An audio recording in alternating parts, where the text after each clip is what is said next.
Merci à tous d'être venus. On va pouvoir commencer la conférence DC Food Eco Sapin. Donc, je vous présente Julien Bugnon, qui est là Bonjour. aujourd'hui pour nous parler de ces deux entreprises. Du coup, si vous avez des questions tout au long de la présentation, il ne faut pas hésiter à soit les écrire dans le chat, soit lever la main. Si vous avez réfléchi à une question, mais que vous n'avez pas encore eu le moment pour la poser, vous inquiétez pas, il y aura un petit moment à la fin aussi où on pourra discuter de tout ça. Alors, Julien, je te laisse la parole. Merci Pauline. Voilà, bonjour à tous. Donc, euh, donc, je prends un peu cette conférence, ça me fait plaisir, mais un peu à la fraîche. C'est vrai que j'ai pas préparé de présentation, de slide ou comme ça. Je vais juste vous expliquer un petit peu mon histoire et puis l'histoire des sociétés que j'ai co-créées. Et puis, n'hésitez pas si vous avez des questions à intervenir. Ça peut être, on peut avoir un peu une conversation comme ça. Alors voilà. Je m'appelle Julien Bugnon, j'ai 32 ans. Je suis agriculteur, donc j'ai repris le domaine familial, un domaine assez classique en agriculture il y a de ça une dizaine d'années. En fait, c'est vite mis devant le fait accompli qu'un domaine agricole comme le mien était confronté au fait que l'hiver était relativement calme. Et puis, il fallait trouver une activité pour combler un petit peu les longs mois d'hiver sur une exploitation agricole sans animaux. J'ai voyagé au Canada et c'est là que j'ai découvert en fait ce concept un petit peu novateur à l'époque qui était de louer un sapin de Noël plutôt que d'acheter un sapin de Noël coupé. Et j'avais trouvé ça vraiment bien dans l'air du temps. Il n'y avait pas, il y avait rien qui se faisait ou presque rien qui se faisait en Suisse à ce niveau-là. Et puis on est parti vraiment comme ça un peu à l'arrache. Ben, moi, j'avais 20, donc ça va faire 10 ans, donc j'avais 22 ans. On est parti comme ça. Et puis, avec 600 sapins la première année sur Vaud et Genève, qu'on livrait nous-mêmes. On s'était un peu organisé comme ça avec mes copains étudiants de l'époque pour livrer. On a écrit un petit site internet, et puis c'est parti comme ça. On a eu un immense succès, en fait, dès la première année. On a eu beaucoup de parutions presse, en fait. J'étais tombé une fois par hasard sur une journaliste du matin que j'avais attrapé, puis je lui ai raconté ce qu'on faisait. Elle m'a dit ah, c'est génial, je fais un article sur vous. Elle avait fait un article, genre pile aux bonnes dates, genre fin novembre. Et 2 jours après, on avait vendu tous nos sapins, quoi. C'était vraiment chouette. On aurait pu en vendre le double dès la première année. Et du coup ça a bien lancé le concept. Et donc, du coup, en fait, nous, après, pour EcoSapa, en 10 ans, on a une croissance simplement organique, quoi. C'est-à-dire qu'on a une croissance qu'on a voulu gérer, nous-mêmes, qu'on n'a jamais eu d'apport de fonds extérieurs, on s'est toujours autofinancé. Puis on s'est agrandi petit à petit, avec forcément les erreurs.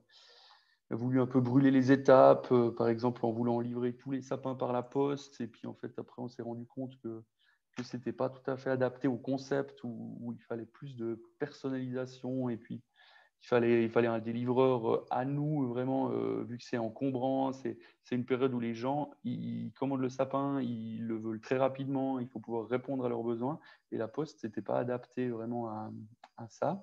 Donc, on a développé petit à petit notre réseau de livraison. Donc, on travaille, nous, ici, depuis mon exploitation, on livre le canton de Vaud, le canton de Genève, Fribourg et le Valais. Et puis, on a créé des partenariats avec des paysagistes ou des garden centres ou des agriculteurs, ce qui nous permet en fait de livrer aujourd'hui toute la Suisse en sapin de Noël via notre site EcoSapin. Donc on fait vraiment que de la vente B2C, donc aux clients finaux quoi, qui commandent sur notre site et qu'on livre. Et voilà. Et le concept, il a bien plu parce que il y a deux choses qui plaisent. C'est déjà le fait qu'on essaye de sauver un maximum de sapins. Ça, je vais y revenir par la suite. Et voilà, le concept vert quand même plaît. On voit toujours au mois de janvier ces sapins qui sèchent au bord de la route et ça fait souvent un petit peu mal au cœur. Et l'autre aspect, je pense, qui plaît aux consommateurs, c'est que le sapin de Noël, c'est quand même pas mal une corvée, quoi, d'aller le chercher, c'est lourd, c'est contraignant, il faut le mettre dans sa voiture, ça met des aiguilles partout, il faut le monter dans son appartement, plusieurs étages. C'est compliqué. Là, c'est une solution clé en main. Et je pense que ces deux facteurs font qu'aujourd'hui, on livre en l'espace de 3 semaines 4500 sapins dans toute la Suisse. Et on a même depuis 3 ans, en fait, c'était un client à nous qui est venu vers nous, un couple, et qui nous a dit moi, je suis de Marseille, j'adore ce que vous faites et tout. Et puis, il nous a dit j'aimerais faire ce que vous faites à Marseille. Et du coup, on a ouvert une franchise et puis on livre Marseille depuis. En fait, on a dupliqué notre site internet pour ses besoins adaptés à Marseille. Et depuis, il y a Paris qui nous ont rejoints. Donc, on livre aussi des sapins sur Paris et Marseille. Voilà. Et le concept marche bien. On essaye de miser un petit peu sur le fait qu'on essaye de replanter le maximum de sapins.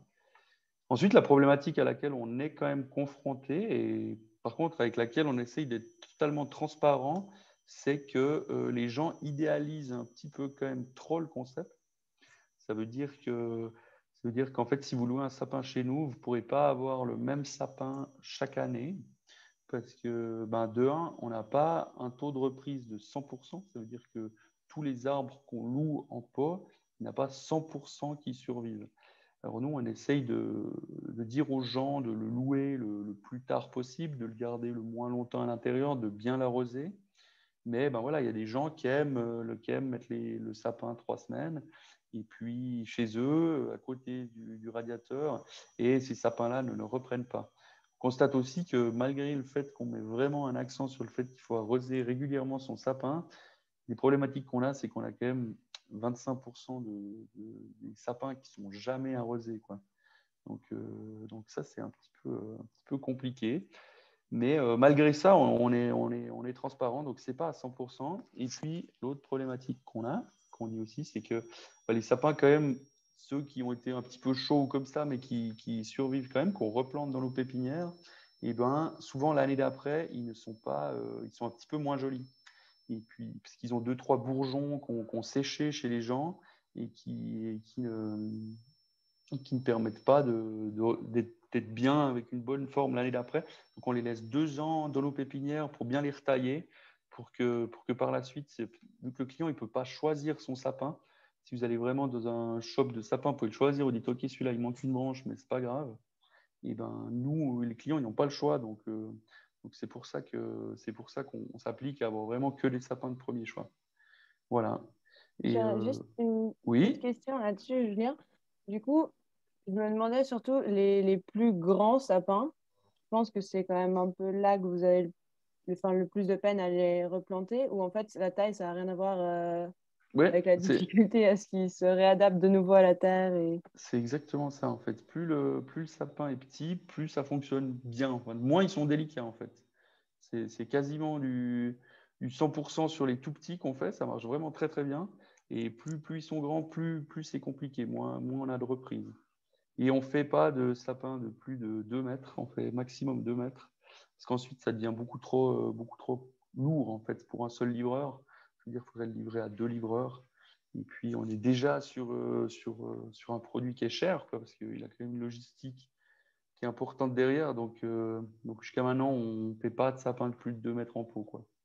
On propose des sapins suisses coupés, parce que contrairement à ce qu'on peut entendre, les sapins coupés, c'est pas déforesté, ou c'est quand même des cultures pérennes qui sont chaque arbre qui est coupé, ensuite il y en a un qui est replanté. Donc voilà, je pense que le sapin en pot, c'est le top du top, mais un sapin coupé local, c'est aussi très bien.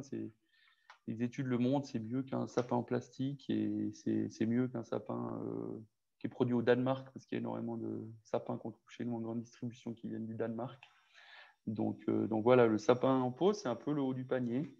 Mais voilà, il a aussi ses petits défauts. Et voilà, mais nous, on essaie d'être transparent. On est sur un modèle transparent. Ça sonne chez moi, mais c'est pas grave.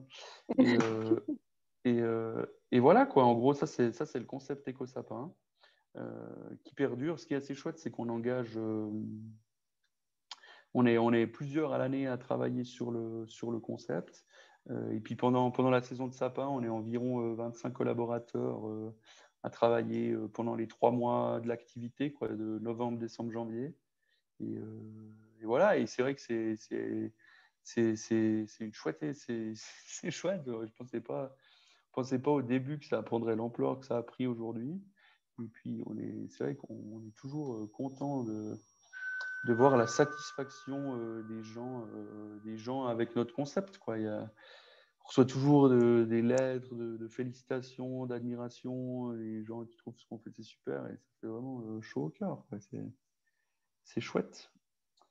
Donc voilà, donc là on va faire la 10e année, on va faire la 10e année cette année.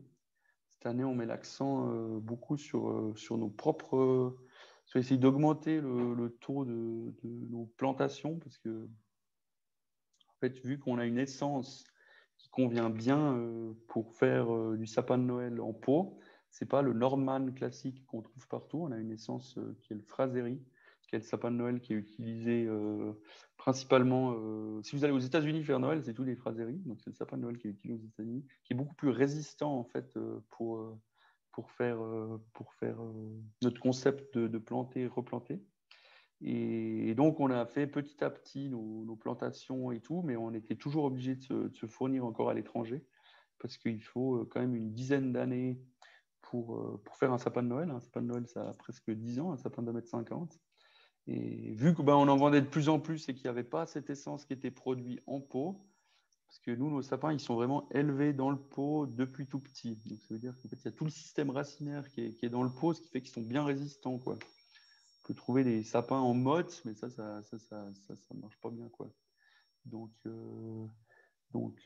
sapin en pot, voilà. Donc, puis l'objectif étant d'être 100% suisse d'ici quelques années. Donc, on met vraiment cette année l'accent sur la plantation. On en plante un peu en différents endroits de la Suisse, un peu partout, pour aussi essayer d'être local. Ça veut dire que les sapins qui seront vendus à Zurich seront cultivés à Zurich.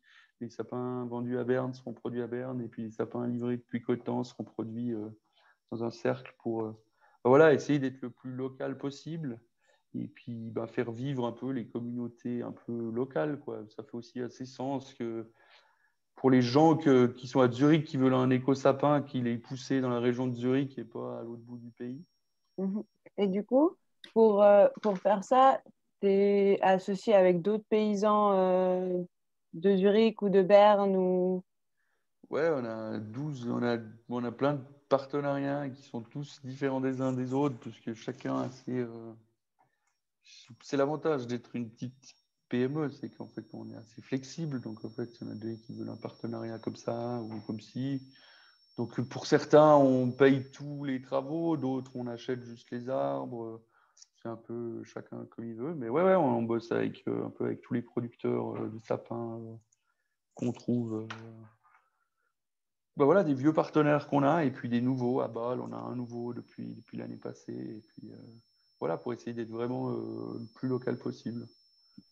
Moi, J'aurais juste une question. Ah, bah, Viviane. Oui. non, Pardon. non, vas-y, Marie, j'irai après. Avant, avant, vous avez parlé que donc, vous avez commencé aussi à vendre, enfin, à livrer sur Marseille et aussi sur la région de Paris.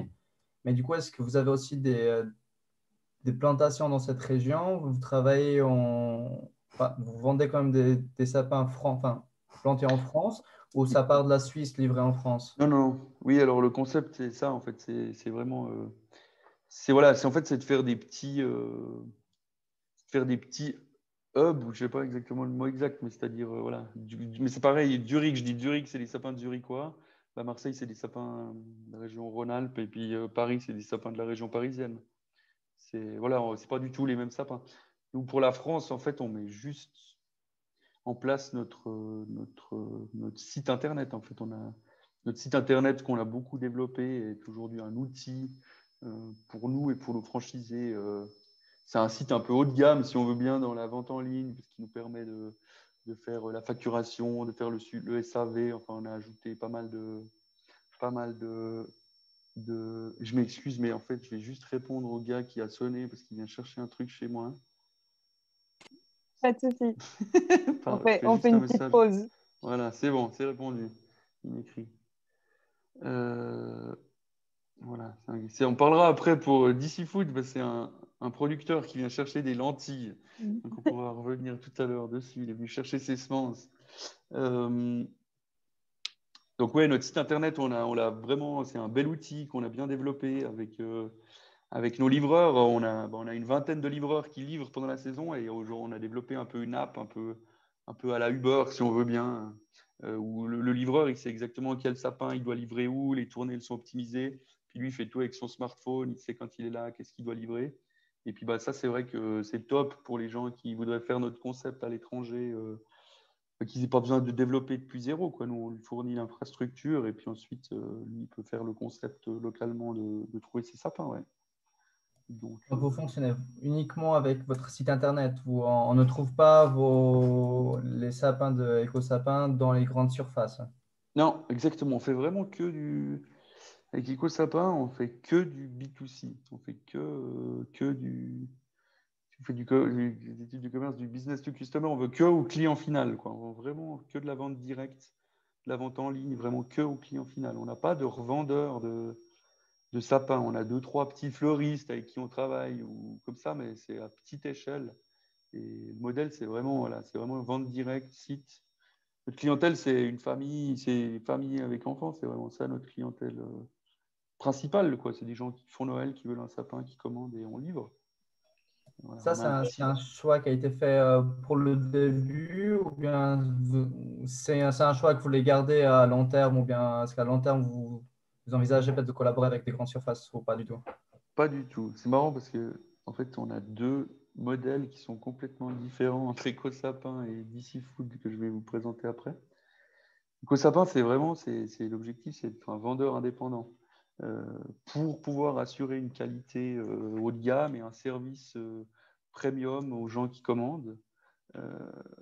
Voilà. Après, ce marché des plantes vivantes, que ce soit des fleurs ou des sapins de Noël, c'est un marché qui est vraiment soumis un peu à la politique du prix bas. Le sapin de Noël, il est vendu chez Ikea, je crois, à 19 francs, puis vous avez un bon de 20 francs pour aller faire vos courses là-bas. Et puis, Landy, on fait aussi un produit d'appel où ils le vendent moins cher que nous, on les achète. Enfin, je veux dire, comme ça, les gens, ils vont au magasin et puis ils achètent d'autres trucs. C'est vraiment on voit un panel de prix du sapin de Noël.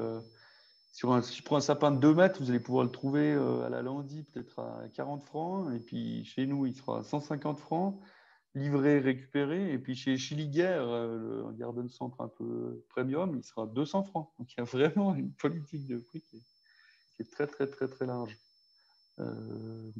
Mais ouais, on n'a pas, en tout cas, c'est pas dans les objectifs de. Ouais, l'objectif, c'est ça, quoi, c'est de rester vraiment un site de vente en ligne et puis de servir nous-mêmes le client et de répondre. C'est assez émotionnel le sapin de Noël. On répond presque à. On fait 4000 sapins, mais on fait un SAV sur 1500 clients.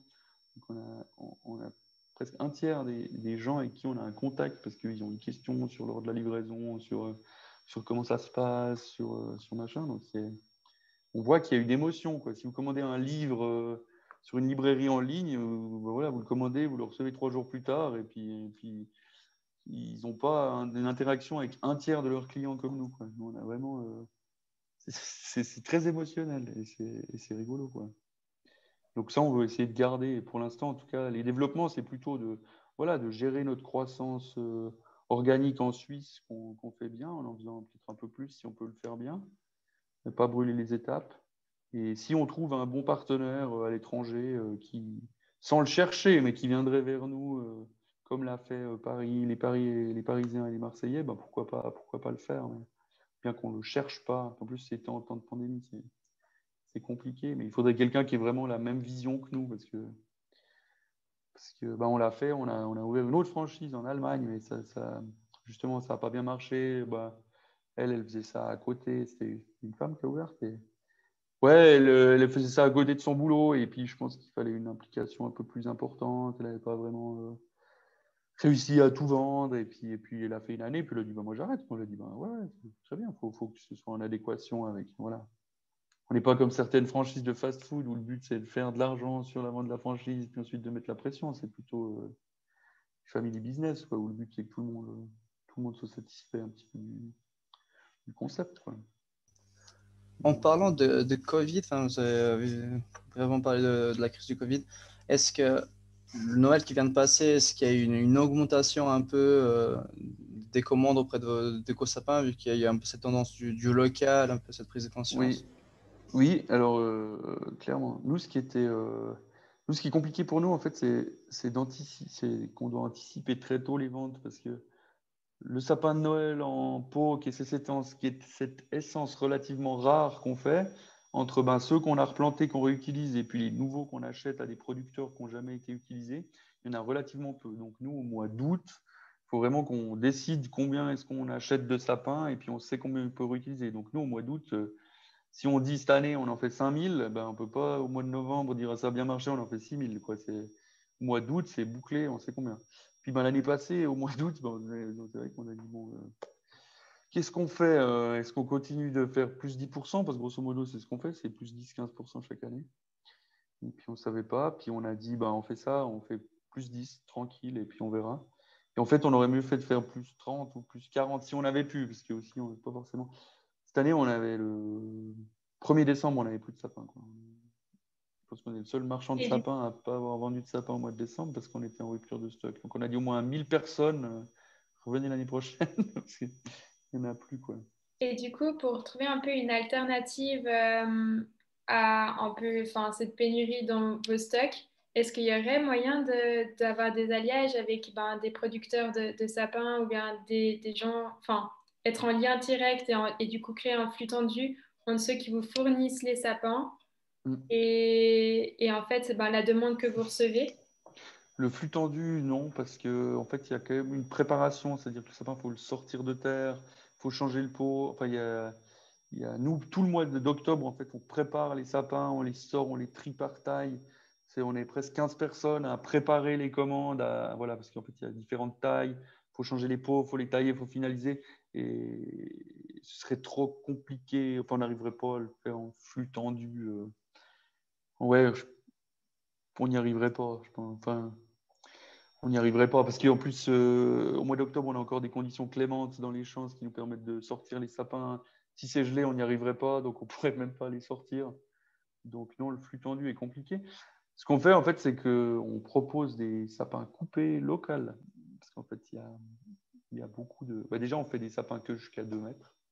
Puis on a quand même beaucoup de gens qui veulent des sapins de 2,50 m. Et là, on propose justement un sapin local. Et comme je l'ai dit, voilà, le sapin de Genève, il est cultivé par un planteur de sapins genevois, et berne par berne, et ainsi de suite. Et là, donc c'est un sapin coupé, mais qui est produit localement. Et en fait, il bénéficie le producteur, autant le producteur que le client, de l'infrastructure logistique qu'on a mis en place. Le sapin, il est livré chez le client, il peut être récupéré. Et voilà, c'est l'alternative. C'est l'alternative qu'on propose, mais c'est aussi pas illimité parce qu'en fait, ce qu'on a découvert, c'est qu'il y a des gens qui préfèrent ne pas avoir de sapin que d'avoir un sapin en pot. Donc, on ne peut pas combler tout le monde avec un sapin coupé en remplacement. Bien que, comme je l'ai dit, pour la planète, un sapin coupé produit localement, c'est de loin pas mauvais, quoi. Et puis, lorsque en fait vous arrivez à plus de 2 mètres ou bien que vous voyez que le sapin est plus louable parce qu'il est devenu pas assez joli, en guillemets, ou des choses comme ça, est-ce que vous avez en fait une fin de cycle de produits où vous allez les planter et puis, et puis est-ce que si vous les plantez, vous faites attention à la biodiversité en fait, ou bien est-ce que c'est dans un endroit où il y a que des sapins, enfin, où partent les sapins qui sont plus louables? Ouais, alors ce qu'on fait, c'est qu'en fait, on les coupe, nous, quand ils sont trop grands. Donc, nous, on a aussi, pour le canton de Vaud, en fait, on est aussi les sapins de plus de 2 mètres. Voilà. Au bout d'un moment, une fois qu'ils ont été loués 3 fois, en général, c'est quand même un maximum. Quand ils sont plus de 2 mètres, qui sont jolis, on les coupe et on les vend, nous, sur le canton de Vaud, comme sapins coupés. Ensuite, c'est tout cultivé quand même dans des cultures de sapins de Noël. C'est pas des sapins en forêt ou comme ça, c'est vraiment des cultures de sapins de Noël. Mais on a deux, trois partenariats avec. On en a replanté cette année on en replante chaque fois dans deux, trois chez quelques personnes qui veulent faire des. voilà, un peu une forêt ou comme ça, mais ce n'est pas une essence indigène. Donc, ce n'est pas un plan qui pourrait aller en forêt, parce qu'on veut essayer en forêt d'avoir que des sapins blancs, enfin les sapins traditionnels de chez nous, ce qui est normal aussi. Mais par contre, dans le cadre de certains jardins découvertes ou comme ça, on en plante chaque fois, des fois 50 ou 100 pour des gens qui veulent. Voilà, on en a planté à différents endroits pour, voilà, comme j'ai dit, des jardins ou comme ça. Ouais. Voilà. Oui, Moi, merci. j'ai Oui. juste encore une question. Peut-être que vous avez déjà parlé de ça au début, j'ai peut-être pas bien entendu, je ne sais pas. Vous avez dit que vous mettez donc plus de 10 ans pour avoir des sapins de bonne taille, etc., pour que vous puissiez ensuite les utiliser en soi. Mais donc au tout début, comment ça fonctionnait, vu que vous Ouais, avez déjà la alors première... au début, on a que acheté chez les producteurs de sapins existants, quoi.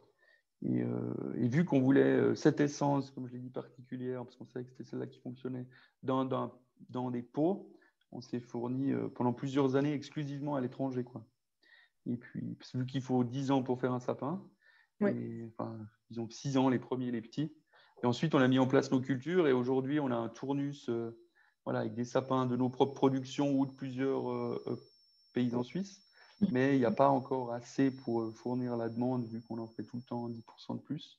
Ouais. Donc, on continue encore d'en faire venir un petit peu de Belgique. Et le but, c'est à terme d'être 100% suisse. Mais au début, on s'est fourni voilà, chez les producteurs à l'étranger, quoi. D'accord, ok. Ouais. Merci. Voilà. Moi, j'avais Donc, voilà, oui. C'était par rapport un peu au comment vous arrivez en fait à tourner, parce que vous avez dit que c'est sur 3 mois la saison, plus ou moins des sapins. Donc c'est là que vous allez faire principalement votre chiffre d'affaires, on va dire, mais est-ce que sur ces 3 mois, vous arrivez à couvrir les dépenses totales que vous allez avoir sur l'année complète, que ce soit en employés, en infrastructure, etc. Ouais. Ça a été crescendo, quoi, quand même en 10 ans. Au début, c'était une activité annexe de mon exploitation. Ça a mis ça fait quelques années, si on veut bien qu'on a des employés à l'année, quoi. On n'avait pas au début, Et puis, mais oui, en fait, en agriculture, c'est un peu la même chose. Quelqu'un qui fait du blé, du colza, en fait, il reçoit, voilà, il fait les moissons au mois d'août, il reçoit sa récolte au mois de septembre, et puis il reçoit aussi ses paiements directs, c'est à peu près à cette période-là. Donc en fait, les flux de trésorerie chez les agriculteurs ils ont 200 000 balles sur leur compte au mois d'août, et puis ils ont zéro au mois de juillet. donc, donc ça, c'est un modèle c'est vrai, qui n'est pas courant, mais qui est habituel, je dirais, dans le monde agricole, quoi. En fait, on a vraiment les pics de trésorerie, et puis donc nous, c'est un peu pareil chez EcoSapin. En fait, on a plein d'argent au mois de janvier, mais on n'a plus au mois d'octobre. C'est un apprentissage, quoi, mais ça se gère. Voilà. S'il n'y a pas d'autres questions sur EcoSapin, je peux vous présenter. Ouais, j'aurais juste une J'ai petite aussi une petite question. Ah. Oui. Vas-y, moi. Seulement, je ne sais pas si vous avez déjà dit, mais est-ce qu'on peut aussi acheter des sapins localement coupés et après vous les rendre chez vous pour que vous pouvez les recycler? Oui. Alors ouais, c'est ce que j'ai dit. Ouais, on fait. Chaque sapin coupé est produit le plus localement possible. Après, c'est quand même cantonal. On va pas actuellement, on va pas moins loin que le canton, quoi. C'est-à-dire que Bâle, c'est Bâle, et puis Berne, c'est Berne, mais on fait pas par commune. On a un fournisseur de sapins par canton. Sinon, ce serait aussi un peu compliqué quand même logistiquement. Donc voilà, ouais, c'est cantonal, le plus petit échelon qu'on propose. Ouais. Okay, merci. Du coup, la question que j'avais, c'était à un moment donné, vous avez parlé qu'il y a quand même des clients qui aimeraient avoir souvent le même sapin. Donc, cette année, ils prennent un sapin, ils vous le rendent, puis ils aimeraient avoir exactement le même sapin de l'année d'après, c'est ça? Il y a des Ouais. demandes qui ont été faites. Oui, il y en a beaucoup, mais Ça, pour vous, c'est impossible enfin, de faire ce suivi. des fois, en tant qu'entreprise, il faut faire des choix. Et puis nous, on a fait ce choix de dire non à ça parce qu'on s'est dit que on se compliquerait quand même vachement la vie. Puis au final, voilà, on voit que les gens, on a un très bon taux de fidélité. Nos clients, ils sont fidèles, quoi. Une fois qu'ils ont commandé, il y a forcément des gens à qui ça ne plaît pas, le concept ne plaît pas forcément. On a des gens qui passent, mais je veux dire, on a quand même une base de clients qui commandent depuis de nombreuses années qui est chaque fois plus grand parce que vu qu'on s'applique à avoir un système bon, bah, les gens reviennent, quoi, ce qui est normal. Puis vu que ben, ils sont contents du système tel qu'il est, c'est qu'on n'a pas forcément envie de trop se compliquer la tâche non plus parce que ce serait vraiment ultra compliqué de repérer les 4500 sapins qu'on fait, à qui il est, où c'est qu'il est replanté, sur une parcelle de toute. Ouais, enfin, si vous réfléchissez à ça sur une feuille, on l'a déjà fait, ça, c'est complexe. Ouais, Donc, oui, ça, je te pense. ouais. Donc, actuellement pas. Peut-être qu'un jour, la démocratisation de l'informatique, ou des puces, ou je sais pas, ou peut-être qu'un jour ça se fera, mais disons que dans un avenir court, c'est pas au programme, quoi. C'est pas au programme, d'accord. En effet, je suis imaginé d'imaginer un peu le scénario, mais c'est vrai que ça devient vite compliqué après. Si vous avez une solution, je suis preneur. Je vais y réfléchir. Ok, très bien. Très bien. Voilà. Donc, si vous voulez, je peux vous présenter notre deuxième société maintenant. Très bien partagé ton temps en plus. 30 minutes Voilà, cool, éco-sapin. Il nous reste 30 minutes pour discuter, c'est parfait. Très bien. Très bien. Alors, donc je suis agriculteur à côté de mes sapins de Noël et puis dans le cadre de mes études, j'ai étudié la culture de la noix. En fait, quand j'ai fait ma maîtrise, on devait faire un business plan et puis à l'époque, il y avait très peu de culture de noix en Suisse et puis c'est quelque chose qui m'intéressait. J'avais été à Grenoble visiter des cultures de noix, puis je me suis dit, ce serait chouette de faire de la noix en Suisse. Projet que j'ai mené à bien, donc j'ai planté mes 450 premiers noyers il y a 6 ans et demi. Et puis voilà, puis ensuite, ça a un peu donné le goût un petit peu à faire autre chose. Avant, on avait une exploitation classique, quoi. On faisait du blé, du colza, de la betterave sucrière, que des trucs très classiques. Et puis du coup ben voilà, le noyer a donné un peu l'impulsion. Et puis ensuite, en allant visiter des plantations de noyers en France, on a découvert des gens qui faisaient noix et noisettes. Et il y avait beaucoup de synergie à faire les deux, parce qu'en fait, c'est les mêmes machines pour récolter, c'est les mêmes machines pour trier, c'est les mêmes machines pour laver. Enfin, l'ensemble de la chaîne est identique. Ça se récolte en plus, pas en même temps. Donc, la noisette, c'est au mois de septembre, la noix au mois d'octobre, le sapin au mois de décembre. Ça faisait une bonne continuité. Et puis voilà, puis c'est un peu parti comme ça. Donc, on a commencé aussi à planter nos premières noisettes. Et puis, donc aujourd'hui, donc moi, sur mon exploitation, j'ai 8 hectares de noisettes. Donc, ça fait environ 4000 arbres. Et puis, j'en ai fait 2-3 copains, on en planté, on s'est un peu regroupé. J'ai investi un peu dans du matériel. Et puis, avec DC Food, on va commercialiser 30 hectares. On a planté le 29e et le 30e hectare la semaine passée. Donc, ça représente environ 15 000 noisetiers. Et puis, les noix, il y a un peu plus d'agriculteurs qui s'y est mis. Voilà, moi, j'ai 4 hectares de noisettes, ce qui représente, c'est planté un peu moins dense. Donc ça représente 1000 arbres. Et puis aussi, avec 2-3 copains qu'on a planté un petit peu pour DC Food, ça représente une dizaine d'hectares environ qu'on va commercialiser. Donc aujourd'hui, les arbres sont encore jeunes, donc on n'arrive pas à en vendre à tous ceux qui veulent nous en acheter. Un peu comme les sapins, c'est un peu délicat, il faut attendre. Donc l'année passée, on a commercialisé environ 4 tonnes et demie de noisettes. Mais d'ici que tout ce qu'on a planté soit à pleine production, on en commercialisera environ 150 tonnes dans 6-7 ans, quoi. Et puis, donc ça, c'est pour la partie verger qu'on a plantée. Et puis, ensuite, une fois en buvant... Moi, j'habite à côté du moulin de Sévry, que vous connaissez peut-être de nom. C'est un peu le spécialiste des huiles et des moutardes. Et puis, bah, Jean-Luc, le patron, c'est un copain. Et puis, en buvant un café, une fois, il dit « Ah, j'ai reçu mes graines pour faire ma moutarde. Elle vient d'Ukraine. C'est un peu chiant et tout. C'est un peu chiant que ça vienne d'Ukraine, quoi. » Puis je lui dis « Bah, moi, j'essaye de transmettre, puis on verra bien. » Et puis, du coup, on est parti comme ça. On a commencé à faire de la moutarde il y a 6 ans aussi. Et puis, ça a bien marché, quoi. Enfin, on a réussi à la récolter, on a réussi. Et puis, du coup, on a livré le moulin de Sévry. Et puis, l'objectif était d'en faire un peu plus, quoi, forcément. Et puis c'est là qu'on a été trouver Hugo Reitzel à Aigle. C'est là que j'ai rencontré celui qui est devenu mon futur associé pour DC Food, qui était le patron d'Hugo Reitzel. On a donc fourni Hugo Reitzel en graines de moutarde. C'était des volumes plus importants que le moulin de Sévry. Et puis c'est ça qui a donné un peu le goût des cultures spéciales.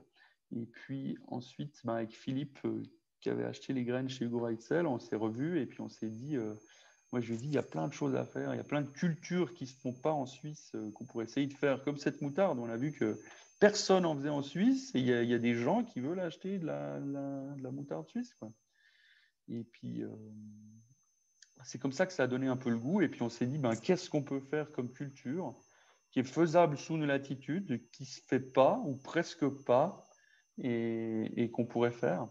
Donc, ça, c'est un peu Et du coup, on a créé DC Food. Donc, DC Food, c'est une société où le but est de commercialiser, donc de trier, de réceptionner, de trier, de conditionner et de commercialiser des cultures qu'on ne fait pas ou très peu ou peu en Suisse, quoi.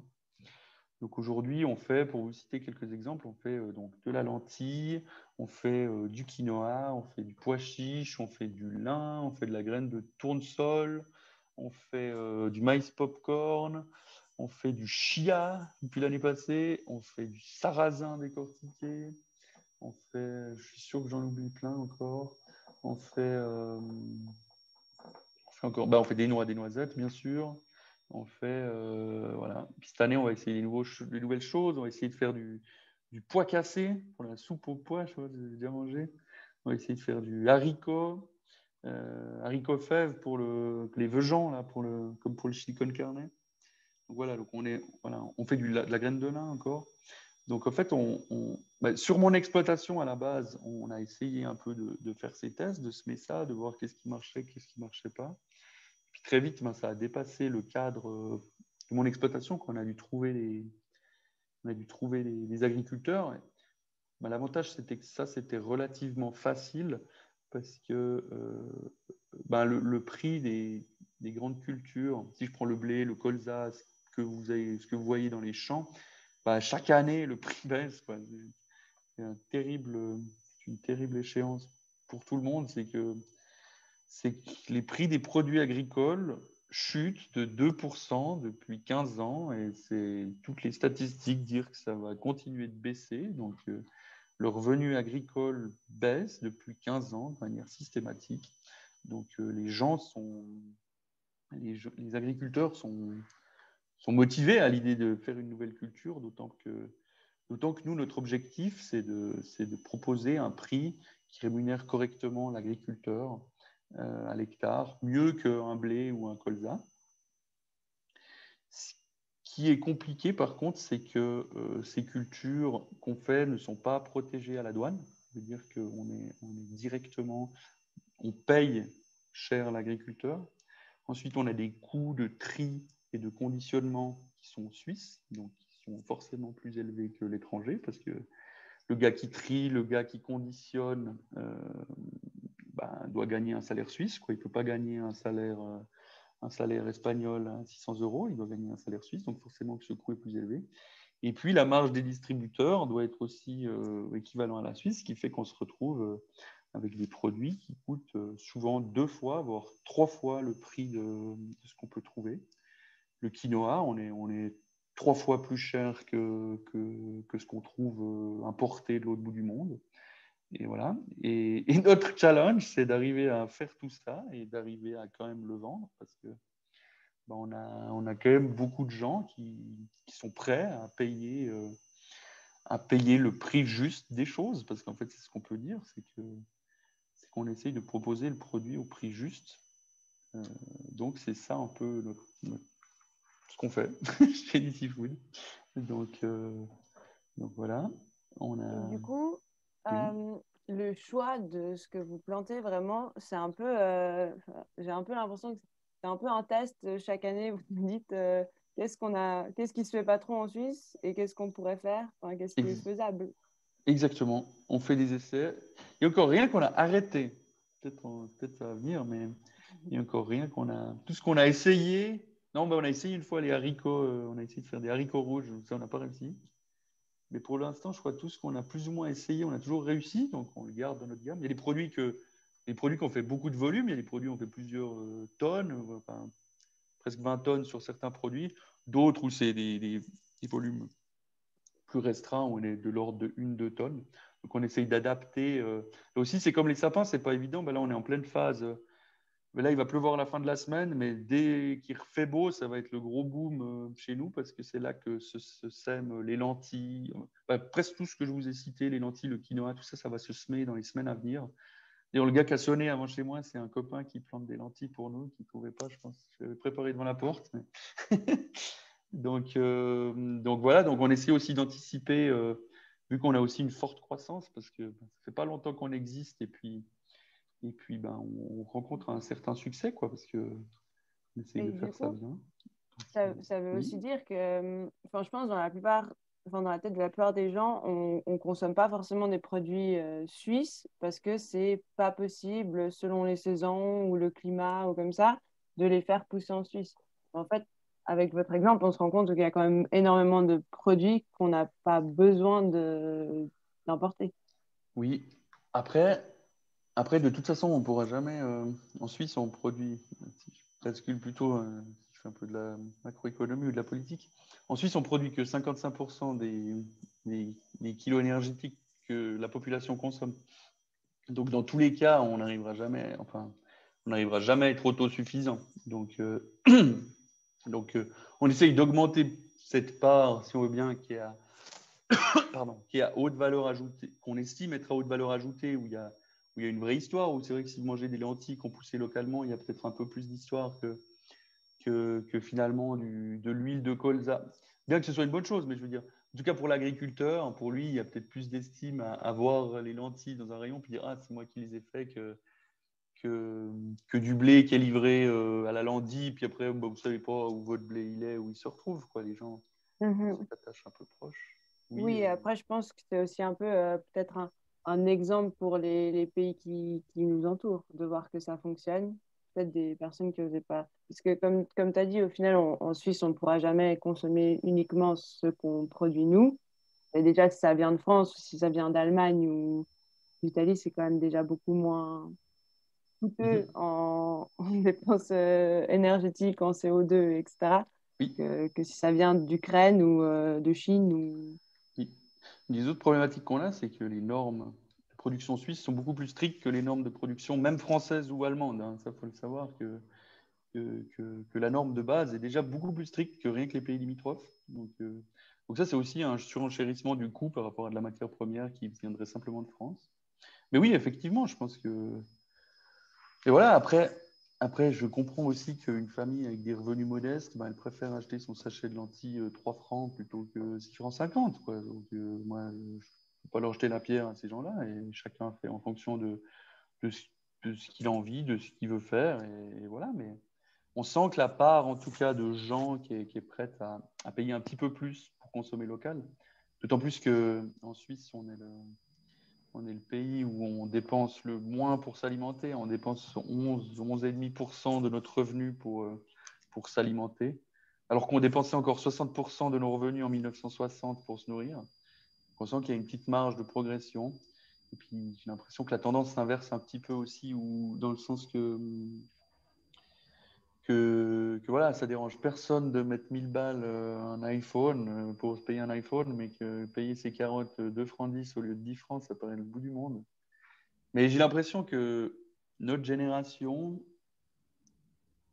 les choses changent un peu par rapport à il y a 20 ou 30 ans où le monde était plus globalisé. Je pense qu'il y a un petit retour en arrière. Il y a un petit retour en arrière à ce niveau-là. On voit aussi que politiquement, il y a plein de choses qui se mettent en place. Si certains d'entre vous vont étudier sur le campus de l'UNIL ou les PFL les prochaines années, je ne sais pas si vous avez vu les menus vont être vachement. Enfin, les PFL se positionnent dans le leader mondial de la strictitude écologique, si on peut dire, pour respecter les futurs accords de Paris et le local. Hein. Donc, les PFL, ce sera 3 repas végétariens par semaine sur l'ensemble du campus, avec un approvisionnement de 70 km maximum autour du campus. Donc, voilà, on sent que le trend, il est vraiment là. Et bah, tant mieux pour l'agriculture suisse, tant mieux pour nous, quoi, au final. J'ai une petite Oui. question. Euh, Est-ce que, ah. Vas-y. Est-ce que vous êtes soutenu par l'État ou pas? Non, non, mais c'est aussi une volonté affichée, en fait, de ne pas l'être, en fait. C'est une problématique un peu aussi macroéconomique, en fait, on, mais ça, je parle à l'échelle mondiale ou européenne ou suisse. C'est-à-dire qu'en fait, on subventionne son agriculture et ensuite on paye les produits agricoles en dessous de leur prix de revient. On fonce dans le mur, quoi. Ça veut dire qu'en fait, on produit à perte et puis on comble la perte avec des subventions. Mais ça, il n'y a pas que la Suisse, hein. Je veux dire, presque chaque pays du monde subventionne son agriculture. Et moi, enfin, je ne vais pas changer le monde, mais je pense que ce modèle-là, il a gentiment atteint ses limites, quoi. Je pense qu'il faut vraiment qu'on arrive à payer les prix aux producteurs et puis qu'on arrête un monde subventionné. Parce que l'énergie grise qui est dépensée en subventionnement et puis en coût de fonctionnariat derrière, c'est monstrueux, quoi. Donc non, on n'a pas de subvention, mais disons qu'on n'en cherche pas, quoi. Le but, c'est... Voilà, le modèle, il est assez simple. Il est faire produire à des agriculteurs, soit moi ou un autre, ces cultures, bien les trier, bien les traiter, et puis nous, on s'occupe de les mettre sur le marché via nos différents canaux. Du coup, concernant le marché, enfin, vos clients principaux, enfin, le public cible, ça va être les clients privés, justement, ou bien? Non, alors justement, c'est ça qui est marrant, c'est qu'à l'inverse d'EcoSapin, on ne fait pas du tout de vente directe. Nous. On ne vend pas au consommateur final. On n'a pas de magasin à la ferme. On fait pas de. Moi, je vends rien à des clients finaux, jamais. On a plusieurs pôles de distribution. Donc, il y en a un qui en termes de volume qui est important, c'est l'industrie.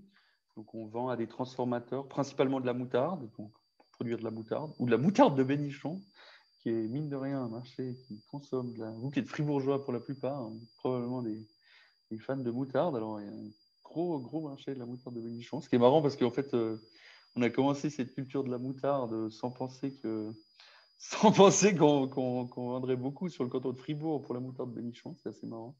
Par exemple, le pois chiche aussi qui est transformé par certains artisans plutôt qui font des falafels ou le maïs popcorn qu'on vend à des gens qui le soufflent eux et qui ont une marque de popcorn comme ça. Ça, c'est un des canaux. Un des autres canaux qui était notre canal de départ, c'est les épiceries. On livre en direct 180 épiceries un peu réparties en Romandie. Et puis, on travaille un petit peu avec la grande distribution. On travaille beaucoup avec Manor. On travaille tout petit peu avec Migros et Coop. On a 2 produits chez Coop, 2 produits chez Migros, mais c'est des petits volumes. Et puis, on travaille avec Aldi depuis 2 mois. Étonnamment, c'est eux qui sont venus nous chercher. Et puis, on vend des lentilles vertes suisses chez Aldi. On est assez content de ça. Et puis, on a encore un canal qui est la restauration, qui est un peu en stand-by cette période, mais on livre via des grossistes. Là, on n'a pas la capacité logistique de livrer en direct nous-mêmes, parce que les restaurateurs, voilà, ils veulent souvent commander le soir pour le lendemain. Donc là, on travaille avec des intermédiaires qui sont les grossistes qui livrent les légumes, les fruits tous les jours dans les restaurants. Voilà, c'est un peu nos différents canaux qu'on a. Si je n'en oublie pas, non, je crois que c'est bon. C'est un modèle qui est différent d'EcoSapin. Est-ce que vous avez déjà songé à livrer des points de vente vrac? Ouais, on fait déjà, on en fait quand j'ai dit 180 épiceries qu'on livre, il y a beaucoup d'épiceries vrac. Je dis 180, maintenant ça doit probablement être plus parce que le chiffre il date il y a quelques mois. On livre beaucoup d'épiceries vrac, ouais, on livre beaucoup d'épiceries vrac. On livre aussi des gens qui font des paniers à domicile ou des self services dans les villages plutôt campagnards ou comme ça. Ouais, oui, le vrac est clairement tendance. On le sent bien. Si vous voulez aller voir, vous pouvez aller voir dicifood.ch, les produits qu'on fait. Et puis, on a toute une gamme qui est vraiment dédiée au vrac, qui est donc toute notre gamme, elle existe en 3 kilos pour les produits un peu plus de petits volumes, ou en 25 kilos, quoi, pour les vracs qui marchent bien. Ils prennent carrément des sacs de 25 kilos de nos produits, quoi. Et puis voilà. Et puis donc, je crois que j'ai un peu tout dit. Petite question à propos parce qu'avant, vous avez présenté EcoSapin et donc ça fonctionnait uniquement sur commande. Donc, on peut tout faire sur votre site internet. Oui. Et là, j'étais sur votre site DC Food et c'est juste que vous n'avez pas d'e-shop. Non, on ne fait pas. C'est pour ça que le modèle il est pas du tout le même. Mais non, parce qu'en fait, bon, déjà la réflexion de base, elle était de se dire, est-ce que les gens ils veulent vraiment aller sur un site pour commander des légumineuses ou des graines? C'est pas de Noël, c'est plus différent. On remarque. D'ailleurs, ce qui est assez drôle pour EcoSapin, petite anecdote, si vous vous intéressez à ça, c'est qu'on fait énormément de ventes sur desktop. Les gens, ils commandent leur sapin pas sur portable, mais sur ordinateur, parce qu'ils veulent voir les options, ils veulent prendre le temps, ce qui est de plus en plus rare. Mais nous, on a des taux de vente sur ordinateur qui sont très élevés. Mais donc, c'était ça. Puis en fait, la réflexion plutôt, c'est qu'on vend à des sites qui vendent justement des sites de vente de bouffe qui vendent plus large, comme Label Bleu, comme Vita Verdura, comme il y en a plein d'autres, Magic Tomato, comme il y en a encore plusieurs, comme plusieurs sites de panier, justement, Cultishop, qui est un gros site aussi avec qui on bosse. Bah, là-bas, vous pouvez commander autre que, voilà, vous n'avez pas besoin de commander que nos produits, vous pouvez commander de la salade, des tomates et puis un paquet de lentilles en complément. Donc, c'était plutôt ça la stratégie, c'était aussi pour ne pas concurrencer nos clients, c'était qu'on a meilleur temps les gens qui veulent commander nos produits en ligne, ils peuvent les commander sur des sites partenaires, quoi. Moi, En fait, c'était pour vraiment simplifier un peu Pardon, Morgane. C'est vraiment pour simplifier les courses du client. Comme vous dites, genre de vendre sur d'autres surfaces où ils peuvent trouver d'autres produits. Ouais, exactement. On pense que c'est plus simple de. Voilà, je pense que pour ce qui est bouffe, les gens, ils préfèrent commander de manière groupée, parce qu'ils devraient. Enfin, c'est un peu ma réflexion aussi, moi, en tant que consommateur, mais si je devais me connecter sur un site pour commander mes lentilles, sur un autre pour commander mes pâtes, sur un autre pour commander mes tomates, puis sur un troisième pour commander mon pain, je pense que ça me saoulerait un peu. Donc c'était aussi ça la réflexion, qu'on n'a pas voulu développer un e-shop pour ça. Et puis on a très vite travaillé avec comme j'ai dit, avec Vita Verdura, qui est un site qui livre, en tout cas sur l'arc lémanique, toute une panel de produits du terroir. Et puis pour nous, ça faisait plutôt sens de dire allez sur Vita Verdura. Parce que nous, on a tout le système logistique EcoSapin, mais il fonctionne qu'un mois par année. Donc on n'a pas cette logistique le reste de l'année. Donc c'était un peu ça l'idée, quoi. Peut-être qu'elle sera amenée à évoluer un jour, mais pour l'instant, c'est ça l'idée, quoi. Est-ce que durant la crise du Covid aussi, vous avez ressenti aussi dans ce secteur une hausse des ventes? Oui. Après, elle n'est pas forcément facile à extrapoler de la croissance naturelle de la société, parce que vu qu'elle est jeune, vu que ça le traîne, vu que ça marche bien, je pense que Covid ou pas, on était sur des chiffres en progression.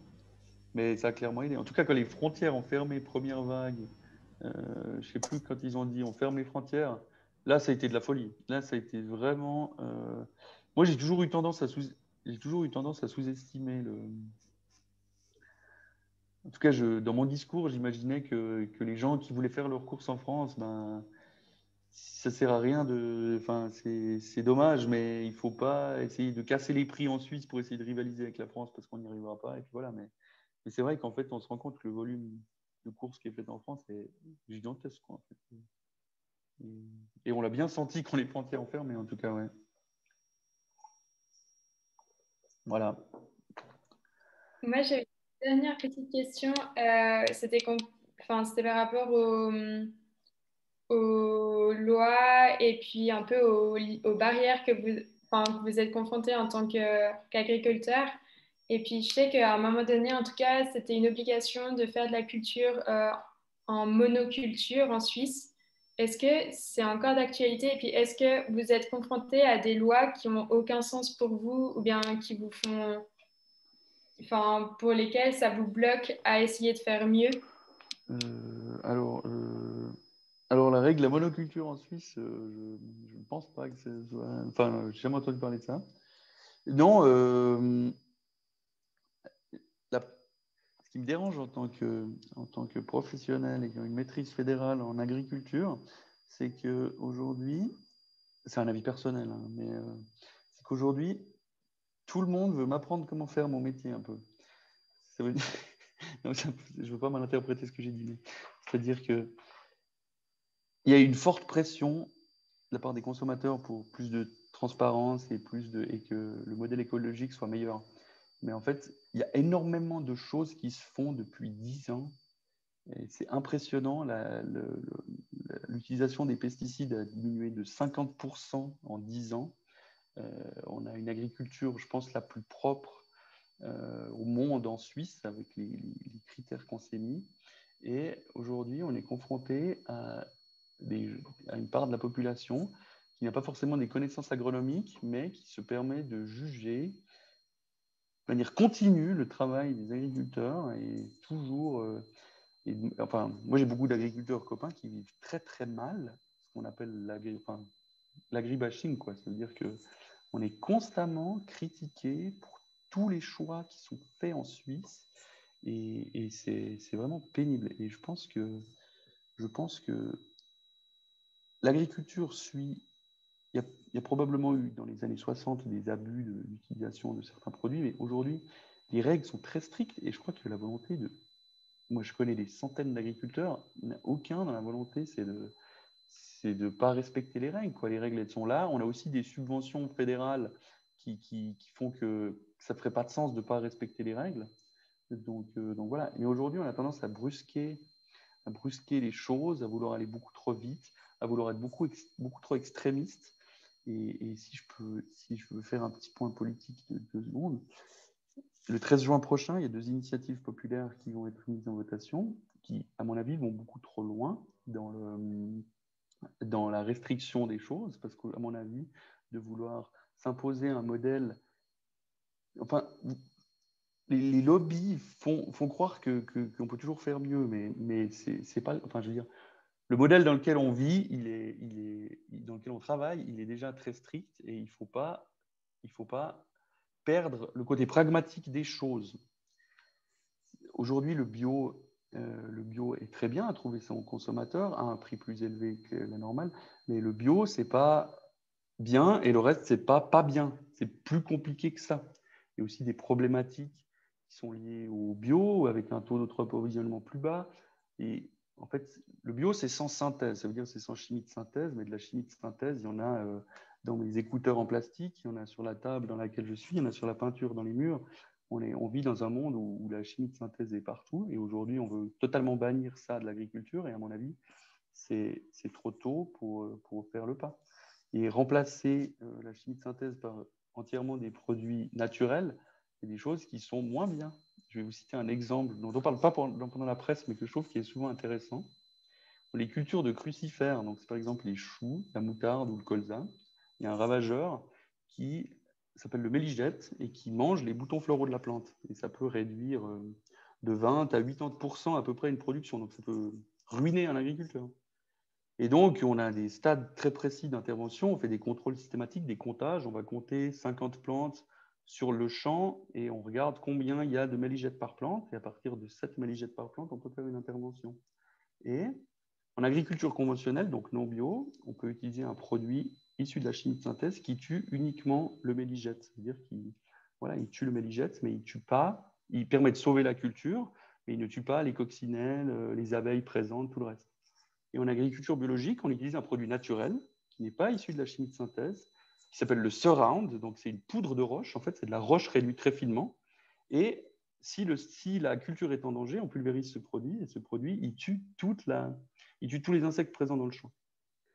Et ça, je trouve que c'est amusant, qu'on en parle relativement peu. Mais c'est le paradoxe un peu qu'on a, on se dit, OK, c'est naturel, c'est bon, ou cette synthèse, c'est pas bon. Et à mon avis, le débat, il est plus complexe que ça. Parce que moi, mon choix, il se porte évidemment sur un produit de synthèse, mais qui est sélectif, donc qui permet de tuer uniquement le ravageur, plutôt qu'un produit naturel bio, mais qui tue l'ensemble de la biodiversité du champ. Et ça, on n'en parle pas. Et ça c'est les médias, ils n'en parlent pas.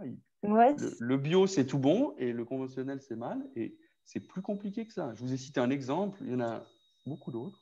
Donc, à mon avis, il ne faut pas brusquer les choses. Il faut respecter tous ceux qui veulent le faire. Le bio, ils essayent vraiment de faire bien. Ils font du bon travail. Ils ont des conditions de travail qui sont plus compliquées.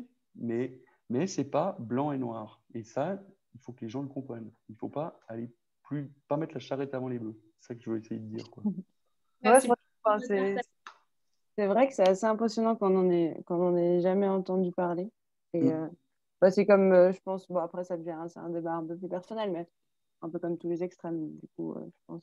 Voilà, ne virons pas dans les extrêmes et ne virons pas dans l'émotionnel, restons pragmatiques et voilà, et ne nous imposons pas des règles sous prétexte que ça va être mieux alors que ce n'est pas le cas. Voilà, c'était ma petite parenthèse politique. C'est très bien parce que hier, Charlotte de Bilong a aussi parlé de ces votations, mais pas forcément dans le même sens. Du coup, on aura voilà, c'est très bien. Alors, je pourrais en parler avec Charlotte. On aura eu des avis différents. Ok. Très bien. Est-ce qu'il y a encore des questions? Tout bon? Ah, Mario? Oui, pardon. Ouais. J'ai encore une dernière question. Donc, comme j'ai compris, donc le but c'est aussi de rémunérer correctement les agriculteurs, ce qui a du sens pour moi aussi. Mais comment les négociations avec les distributeurs, notamment les grandes surfaces, se sont passées lorsque vous essayez de vendre un produit qui est relativement cher comparé à ce qu'ils ont déjà sur les rayons? Est-ce que c'était des négociations assez faciles, assez complexes? Non, c'est pas très facile. Non, ils sont très. Une problématique qu'on a, qui est amusante en fait, qui est problématique aussi, c'est la marge en pourcent. Parce que le monde dans lequel on vit, on travaille avec des marges en pourcent, et à mon avis, ça ne fait pas sens. Mais je vous donne un exemple concret, qui est qu'un sachet de noix française coûte 4,70 francs à la Migros. Donc, si Migros a 25% de marge là-dessus, il gagne 1,10 franc, grosso modo, sur le sachet. Sur notre sachet de noix suisse, qui coûte 7,90 francs, ils ont 25% de marge dessus, ils gagnent 2,50 francs. Une marge qui est 2 fois plus élevée, qui surenchérit le coût du produit suisse, alors que le travail pour la Migros, de mettre en rayon, d'acheter, de commander, de mettre en rayon, de typer, il est exactement le même pour un sachet de noix française ou un sachet de noix suisse. Et pourtant, ils gagnent 2 fois plus sur un sachet de noix parce que la règle est de base, mais que je sois Migros, Coop ou Aldi, c'est on veut 25-35% de marge. Et là, il y a une grosse problématique qui fait que, vu qu'on est plus cher, ça coûte encore plus cher parce que la marge pour le distributeur, elle est plus importante. Ça, c'est une problématique qu'il faudrait régler politiquement ou qu'il faudrait arriver à convaincre un haut cadre une fois de lui dire que ferait mieux de prendre la même marge sur un sachet de noix suisse qu'un sachet de noix française. Mais ça, ils ne sont pas prêts à écouter mes revendications d'agriculteurs à ce niveau-là. Et puis, mais sinon, des fois, ça passe super bien. Aldi a commandé. On ne s'est jamais vu avec Aldi. C'est mon collègue qui a géré l'affaire, mais ça s'est fait que par mail. Puis Migros, on les a vus plusieurs fois. On leur a présenté plein de projets qu'on voulait faire. Et puis, ça n'avance pas, quoi. Enfin, ils sont pas proactifs. Quels sont les freins principaux? Si on arrive à faire je pense que si vous avez un produit, si vous arrivez à faire un produit identique qui est déjà chez Migros, puis que vous arrivez en leur proposant un produit moins cher, en un mois, vous êtes chez eux. Mais leur vendre un produit en leur disant que ça va coûter 3 fois plus aux consommateurs, ils sont beaucoup plus peur. Et nous, on n'a pas le choix, quoi. Nos produits sont plus chers. Donc voilà, on fait un peu, on espère que ça va augmenter, mais ça fait 3 ans qu'on discute avec Migros et Coop pour faire un peu plus, et ça, il n'y a pas plus actuellement. On aimerait bien qu'il y ait un peu plus, mais ça prend du temps, on verra. Comme ça, après, j'ai pas une énorme expérience. J'ai comme l'impression que... Pardon, ouais. J'ai quand même l'impression, donc, dit comme ça, que les grandes surfaces comme Migros et Coop, ils sont pas vraiment susceptibles au mot local, enfin, au fait que le produit vient de chez nous et pas de l'autre bout du monde. Enfin, l'impact écologique de ce qu'ils vendent. C'est des entreprises qui font... Migros fait 30 milliards de chiffre d'affaires, Adidas en fait 24. Donc Migros, c'est beaucoup plus grand qu'Adidas. C'est un chiffre que j'aime bien rappeler pour montrer la puissance de Migros, quoi. ça regroupe tellement de personnes, tellement de gens, tellement de trucs que c'est difficile de dire que oui ou non, ils sont comme ça ou ils sont comme ça. Il y en a probablement des cadres chez Migros qui ont des fibres plus que d'autres. Mais c'est vrai que je trouve qu'ils pourraient en faire plus, mais ils font quand même des choses bien. Ils font quand même des choses bien. Mais ensuite, voilà. Après, ils se réfugient souvent. Enfin, moi, je dis qu'on ne devrait pas vendre de fraises à Noël. Alors, leur réponse, c'est oui, mais le consommateur, il en veut. Ben, on ne devrait pas en proposer. Ça devrait dire, ben voilà, il n'y a pas de fraises à Noël. Fini, ciao. Mais je peux comprendre qu'ils ont des salaires à payer, qu'ils ont des charges, qu'ils ont... Voilà. Je ne suis pas à leur place. Je ne peux pas répondre pour Migros, mais... Je vois. Ouais. Ouais. Très bien, merci bien en tout cas. Mais je vous en prie. Super. Voilà. Alors, je pense qu'on arrive au bout. Oui. Merci beaucoup, Julien, pour cette conférence. C'était super Merci, interactif. Du coup, oui. c'est vraiment comme quoi, vraiment pas besoin de Pas besoin de slide. présentation. Ouais, super. Alors, vraiment un grand merci. Je profite aussi pour remercier nos sponsors, donc la HEIA, l'Université de Fribourg, la Haute École de Gestion de Fribourg, l'Innovation Club, l'AGF et la Banque cantonale de Fribourg. Et merci à tous les participants. C'était très intéressant. Merci beaucoup. Merci beaucoup, c'était Merci. super intéressant. Merci. beaucoup. Merci. À bientôt. Merci. À à bientôt. bientôt. Bon après-midi. Au revoir.